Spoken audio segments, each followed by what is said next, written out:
Il y a plusieurs objectifs pour le soutien des étudiants. Je m'occupe de tout ce qui est soutien méthodologique et disciplinaire, et réorientation des étudiants en bloc 1. L'objectif premier, c'était de garder le contact avec les étudiants et surtout d'être à leur écoute. On a décidé en fait de maintenir les dispositifs qui existaient déjà précédemment et de les conserver en présentiel. Donc c'est vrai qu'on avait essentiellement 1 ou 2 activités par quinzaine à l'école. On n'a pas modifié nos objectifs de départ. Je vois aussi les étudiants dans le cadre des activités de travaux pratiques ou autres. Et donc j'avais un autre contact que ma casquette SAR avec les étudiants et j'avais l'occasion dans d'autres circonstances d'échanger avec eux sur leurs difficultés quotidienne.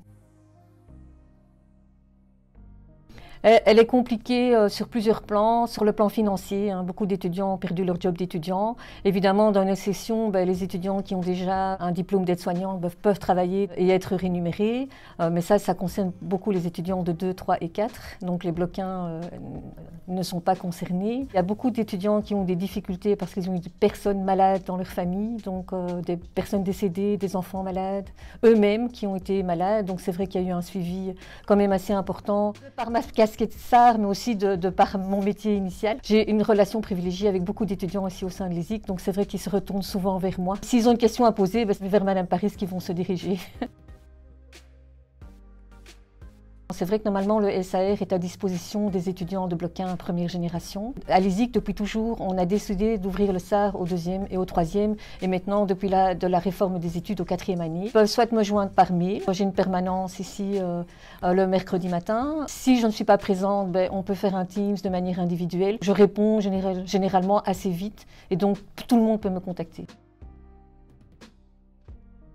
Les étudiants ont eu leur bulletin début février et donc il y a des remédiations qui sont prévues au niveau disciplinaire. Il y a des entretiens individuels qui sont prévus jusque Pâques. Aussi bien pour les étudiants de bloc 1 que pour les étudiants de 2 et 3, j'ai pas mal de rendez-vous en fait. J'ai travaillé 10 ans comme infirmière à l'hôpital. J'étais là pour mes patients. J'ai toujours gardé cette casquette de bienveillance et maintenant, depuis toutes ces années, je suis là pour mes étudiants et ils savent bien que je suis disponible. Et ma satisfaction, voilà, c'est les voir épanouis.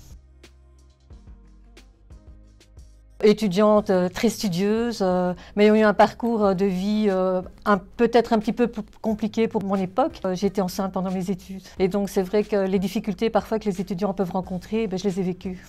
Voilà, et donc je les comprends.